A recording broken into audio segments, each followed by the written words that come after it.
Hey YouTube, welcome back to my channel. So I am back with another update and it is regarding the impact Meghan has had on Harry, and it is a friend's viewpoint on the way in which Meghan has impacted on Harry's character, obviously in an extremely negative way, and they share their viewpoints upon the way in which Harry has changed since he's been with Meghan, and it has been extremely negative to say the least. The article is titled "Meghan Changed Harry Too Much," and it goes on to say Prince Harry's friend made a scathing remark about Meghan Markle shortly after their wedding when he said the former actress had changed the Duke too much, according to a new book. Harry and Meghan have taken the unprecedented step of signing a £74.5 million commercial deal with Netflix this week. And as I said, reports extremely vary as to how much exactly the deal was. Now, some are saying 150 million, some are saying 112 million, and some are saying here 74.5 million. Now, we will not know because they are refusing to disclose how much they actually got paid for this 5-year Netflix deal. Not that we're really concerned about that as taxpayers. We now just want to clarify that they really have paid off for Frogmore Cottage and we're not paying for their security bill. But I think we will find that we are still very much paying off for their security. It carries on to say, this news comes 6 months after they stepped down from the royal frontline in search for financial independence and greater autonomy. They have also permanently set up camp in Santa Barbara, California, leaving many royal watchers to note how much has changed for the couple in the 2.5 years since they married.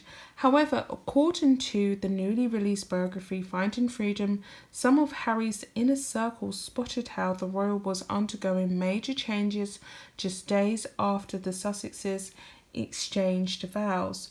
Tom Inskip, named Skippy, was one of Harry's childhood friends from Eton College. He once questioned the prince's relationship with Meghan, according to the biography, which meant he fell out of favour with his old friend. He and his wife Lara were then invited to the couple's wedding ceremony and lunchtime reception, but didn't make the cut for the evening bash. They wasn't invited to the evening part of the wedding, which was extremely rude, but that was probably down to Meghan not wanting them to be there because she didn't want Harry to have any logical, sane, rational friends around him after she got her final clutches into his heart when he exchanged his vows with her on that extremely fateful day that I think he will come to realise in quite a few years to come. So it carries on to say, instead, Hollywood A-listers like George and Mel Clooney and Oprah Winfrey were invited to the high-profile evening event.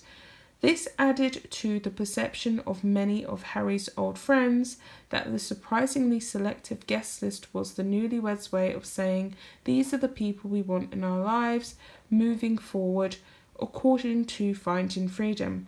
And that did not seem to include Skippy, which is quite mean. And we know that Meghan really doesn't care about who she cuts off. If she feels they're holding her back from the next rung up the ladder, she will cut them within a heartbeat. So it carries on to say, then the day after the wedding, Skippy reportedly told friends Meghan had changed Harry too much. Skippy had allegedly advised Harry not to marry Meghan, and according to Tatler's David Jenkins, paid the price of banishment as a result. Finding Freedom's authors Omid Scooby and Caroline Durand claimed Skippy had suggested Harry and Meghan live together before doing anything more serious, which is a logical, rational thing to do. Millions of people do that. They live together, they share a household, they get to know each other. To really understand, because you don't really know someone unless you live with them, do you? You don't know their little quirks, their little habits, the things that they may do that you may find is a deal breaker.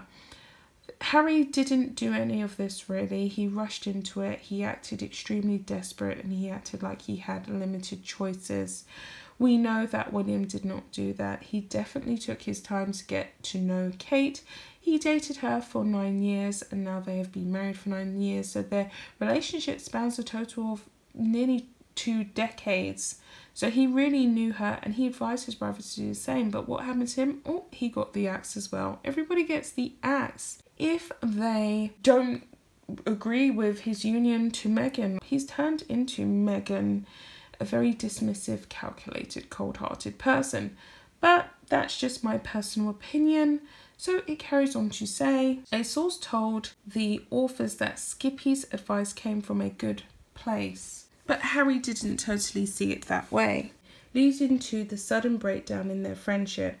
They added it really hurt him that someone he was so close to would not trust his judgment. The Sussexes' relationship can indeed be described as a whirlwind, considering they were dating for approximately 15 months before they announced their engagement, which is not a very long time considering, as I said, William took at least 10 years to really get to know Kate and really prepare her for the royal duties that she would have to undertake.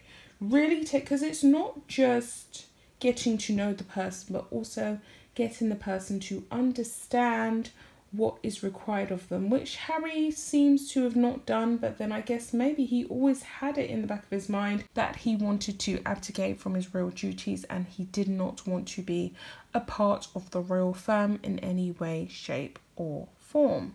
Skippy was also not the only one of Harry's inner circle to question their relationship and then face the cold shoulder.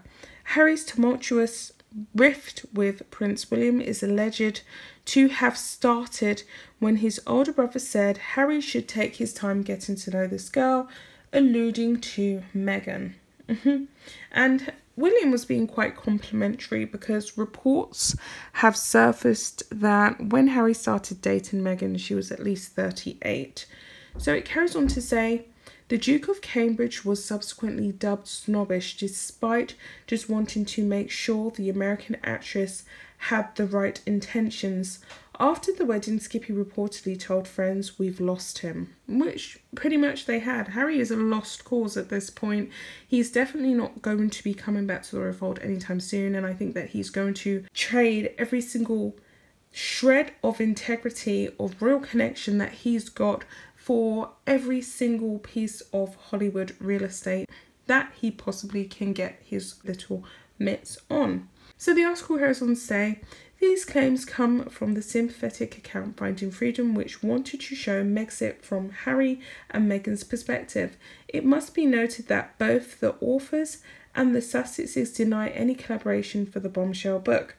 The biography also details how Meghan influenced Harry once they started dating and even took him on a journey to wokeness, which changed his worldview. And this is not the first time a member of the royal family have done this in the past.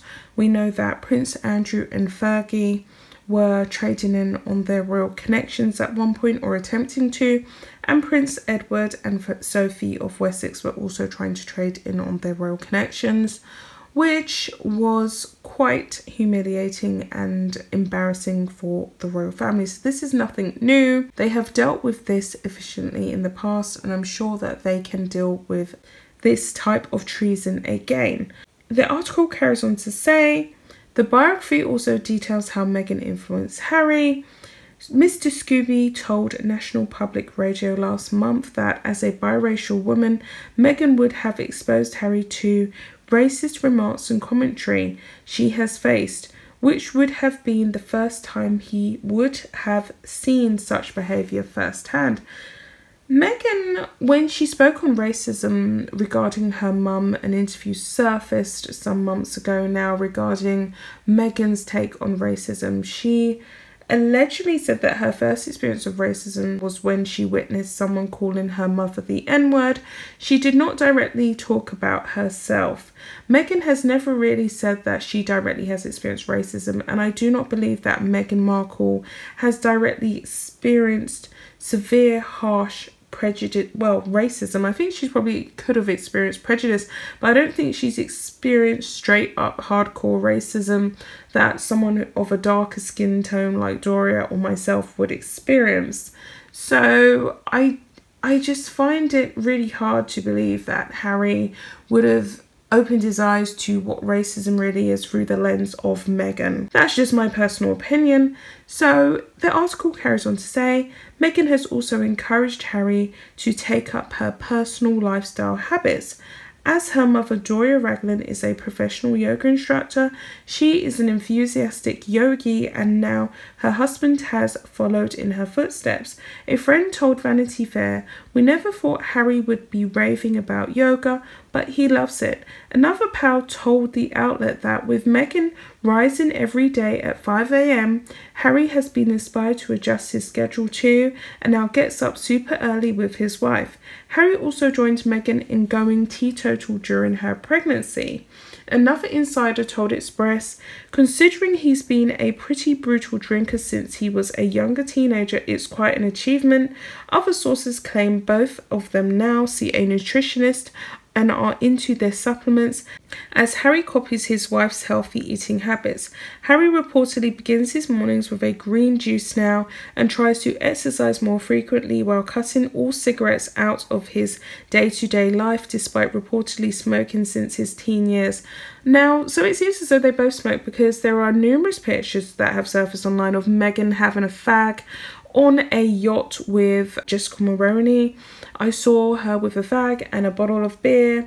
So she is a smoker. She definitely is a hardcore smoker, but she probably will never allow herself to be papped in that compromising position. But I'm happy to see that Harry's adopting more healthier lifestyle choices and lifestyle habits.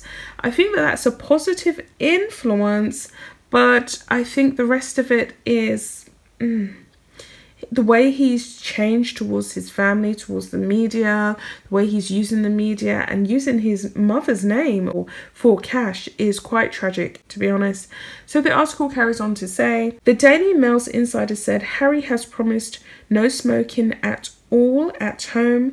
It's not nice for Meghan as a non-smoker.